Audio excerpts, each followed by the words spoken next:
Via the magic of Skype, I have Alan Haley from the West Coast of America, and we're going to talk a little bit about legal news. First of all, breaking news as of last week. There was a big win for the Diocese of Fort Worth with the Texas Supreme Court. How did that happen, Alan? Well, as you know, we've been waiting for months for the court to rule on the petitions for rehearing filed by TEC and filed by the Diocese of Northwest Texas in the other case there in the Texas Supreme Court. And as I predicted, after the primary elections were over, the justices came back and got back to work. And last week they issued a brief order denying both petitions for rehearing without any comment or opinion. So that meant sending the cases back now to the respective trial courts. And in Fort Worth, that would be with Judge Chupp in Tarrant County District Court. And now the cases have to go to trial, and as the Texas Supreme Court specified, the trial judges have to use neutral principles of law in applying that to the facts. In other words, the same principles of law that apply to you and me. If I claim that I have a trust in your property, I have to show a deed that you signed putting that property in trust with me as the beneficiary. Well, this is just a wonderful day for the church, for American law, for freedom, because we know once and for all they've stood on neutral principles, and there's not much the Episcopal Church could do except let's introduce people to the term interlocutory. What does it mean, and how is it being abused? Okay.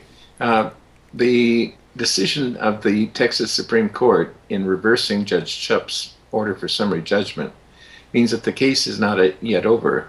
As I said, they have sent it back to him to have a trial in the case on neutral principles of law.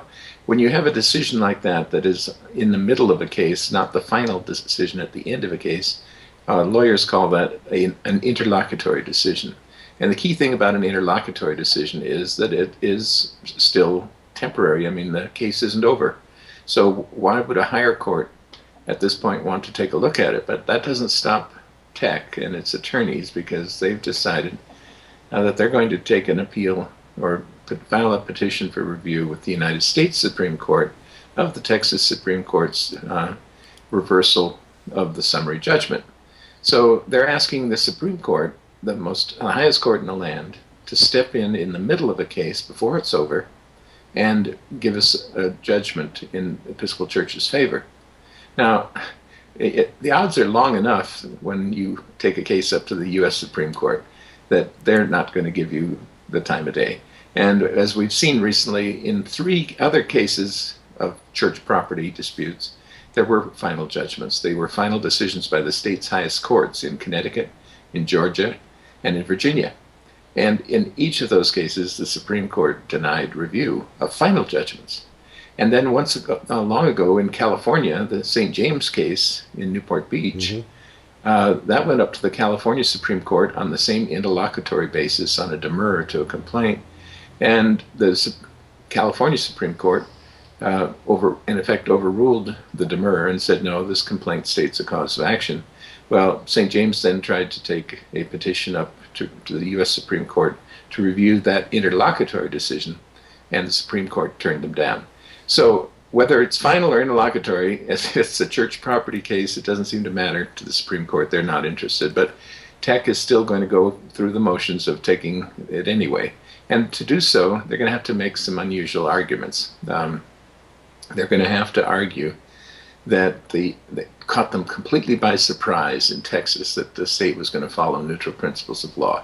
That just, even though that had been allowed since 1979, my goodness, in Texas, we had just thought that there was still going to be the old-fashioned deference that we were used to before that.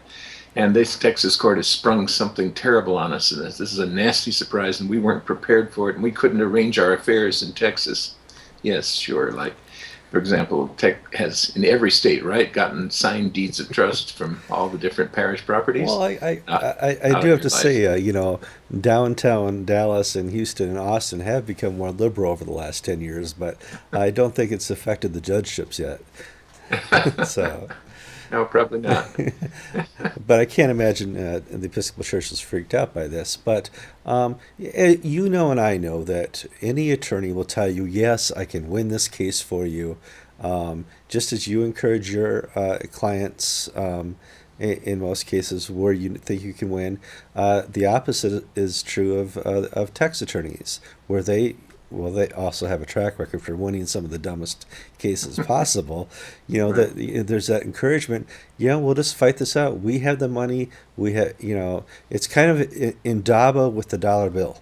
We will Well, keep doing this until they run out of money, and DABA is we'll keep talking until they don't want to listen anymore. So, yeah, the thing about tax attorneys, of course, is they don't have to worry about their bills getting paid. no. And so that provides a strong incentive to recommend to the client, oh, let's take it up to the next level. And sure, let's just go forward. But the only motive here really is to drag things out in Texas to make it more expensive for Bishop Iker and his attorneys.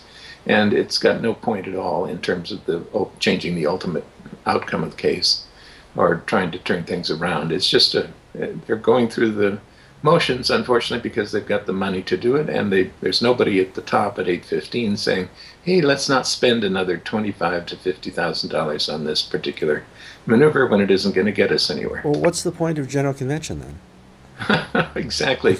I was thinking the other day how ironic it is. You have let me see if I can get this straight for you now. You have the standard argument being made in court that TEC is a hierarchical church. It consists of three tiers. General Convention is at the top, the dioceses are underneath, and the parishes are underneath the diocese, okay? That's the standard mantra that they give to the courts all across the United States. Now, who is paying for that mantra to be delivered to the courts? Well, it's not General Convention as such, because General Convention has never authorized any specific legal cases in court. All they've done is approved line item budget amounts for litigation or legal expenses in general. But they've never authorized the bringing of any particular case in court. So you have 815, who's the real power behind the throne, and who's really dictating everything that's said and paid for, and every step that the parishes, the attorneys are taking on their behalf. 815 is calling the shots, saying that, well, it's really General Convention that is at the top of the Episcopal Church. No, I'm sorry to say it's not. In reality, it's just simply the presiding bishop and her staff at 815. And that's the real hierarchy of the Episcopal Church, and that's the scandal that nobody wants to face. So you and I are probably suggesting we should just dissolve General Convention, because all they do is cost us $10 million every 3 years for a meeting at some unionized conference center somewhere. So, Right, and they pass a big, thick book of resolutions, which everybody immediately files and throws away and forgets. So, yeah, meanwhile, the real power is going on, as I said, at 815, and that's where all the money is being spent, all the decisions being made. And it's really a power in a vacuum, because there's no one checking it. There's no one controlling it, no one trying to see if it's going to, be exercised properly and with fiduciary regard. We have to remember that the people at the top like this in this structure, they're all fiduciaries to the rest of us. We expect them, we hold them to the highest standard of dealing and duty. And that means that they should be doing what's in the best interests, the long-term best interests for the organization as a whole. And taking this appeal up to the U.S. Supreme Court is not in the best interests of the organization as a whole. no, but it does come with great imagery. A lot of people have imagery of a church as doing things for Christ.